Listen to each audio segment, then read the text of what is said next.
And this is where it's very interesting, because I've been saying for years now that albums are dead. You know, I've been saying for a long time that albums are dead. And because they've been replaced by singles. And at the same time, I've been releasing albums.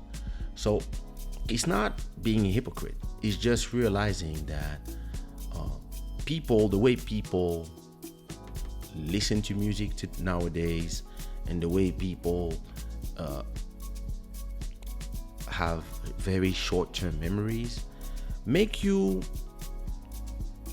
understand that it's kind of better to just release songs one by one.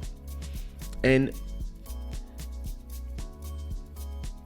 that's what I've been doing these last 2, 3, 4 years.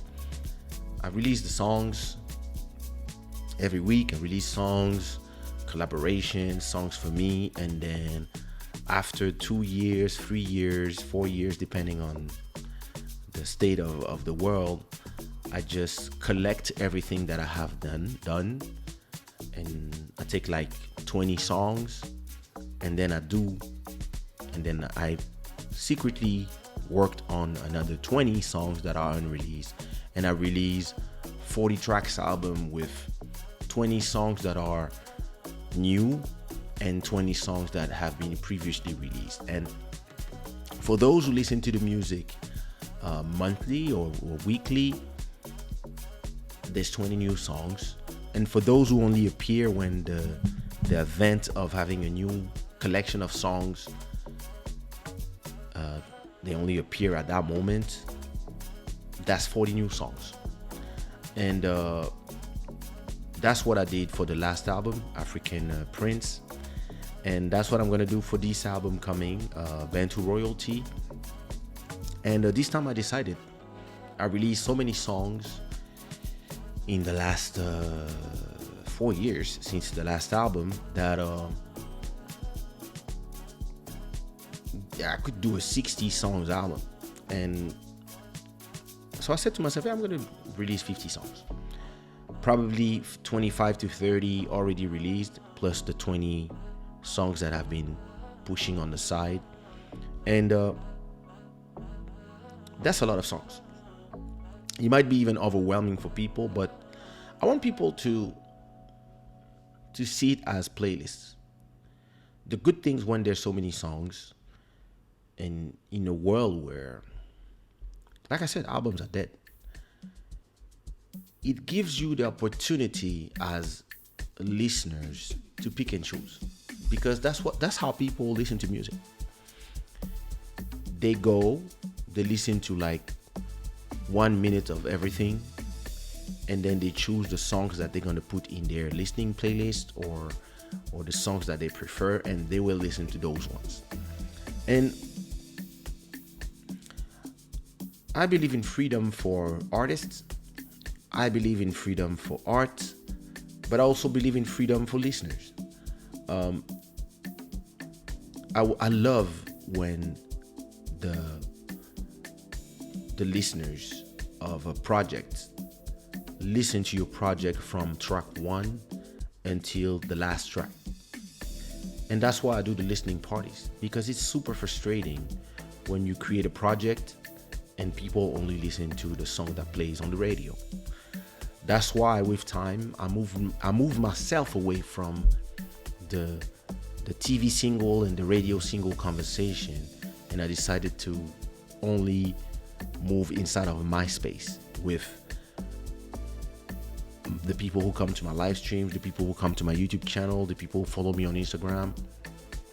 I'd rather create my community of listeners where I can control the narrative, rather than a radio station chooses the song and that's the one that you have to shoot the video for, and that's it. And you are and once they're done with that song, maybe you can do another 2 or 3 depending of the quality of your album for them, and then everybody start asking you for more, and then you have a lot of songs that just go unnoticed. You have a lot of songs that are you know, a lot of songs that are, they get lost in the way. A lot of people, like, you did some songs, you're like, oh my God, when people gonna listen to that? And then you feel like only the 5% of your core fans will know all your songs, and everybody else, they know what plays on the radio. So they're like, oh, Kaysha, on dit quoi, One Love, found that. And listen, it's a blessing to have the career that I had, but at the same time, it's super frustrating to create music and having people only remember 2 or 3 songs. But it is what it is. So if the people are free to listen to the music the way they want, I guess it's my freedom as well to release music the way I want. And what is very interesting in the Drake versus Kanye West album release is that it puts the album in the center of the conversation again. Because those guys are so huge that they started releasing music the way I release music, which is not singles every week, because they're on a level that they don't need to. And they might think it might hurt their business, who knows. But they released albums with more or less 30 songs. And they realized that people will pick and choose. And a lot of people are saying, yeah, that's too long. And me, I'm like, listen, it's great. If you like the R&B Drake, you can do a whole album of it from that album in your playlist. And if you like the hip hop one, you can do that. Both albums are amazing sonically. Kanye is more, he played it in a sonic research. It's interesting. Some people like, some people don't. I love it. And Drake played a little safer. He did Drake music, and I love it as well. The album has some great songs. TSU being my favorite of the album right now, and I'm Too Sexy as well. Love that song. 7 a.m. on Brittle, love this one. I mean, there's a lot of great songs. Same thing for Off the Grid by Kanye. And I made myself my own playlist of the best of both worlds. I made that playlist of the best songs for me, my favorite of the 2 albums, and this is my playlist. And I intend people to listen and treat my songs the same way. You have your account on Spotify, Apple Music, Tidal, wherever it is, and you will listen to my album, the next one coming, and you will decide for yourself which are the songs that you like, and which are the songs that you will use as a in your playlist, and the ones you will listen only one time, etc., up to you. And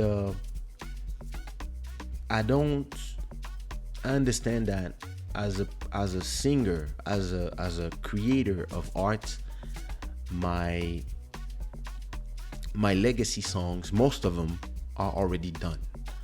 On dit quoi, Fiona, Question My Heart, One Love, Motema, 88 BPM, Jusqu'à Fatigué, Deeper, Rebound Chick, Close Your Eyes, I Like It, Mes Sentiments, Les DS, On a Changé, Danse Avec Moi. Listen, I wrote and produced so many songs for so many people in the last 25 years that I understand that what I'm doing now is the level after.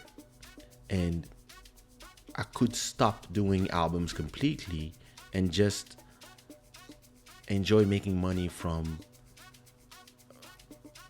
the work I did and all the masters that I own. But actually, it's the best moment to make music because I can now make music the way I used to do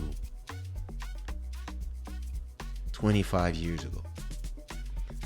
free from, so that was a conversation I had with Elisio today. We can now make music free from the pressure of having to do a hit again. You can just propose stuff and people love it, or people don't. And if they do, it's great. If they don't, maybe next time. Especially when you release every week. When you release every week like me, you actually, you don't really feel any pressure to, if a song doesn't work, well, next one.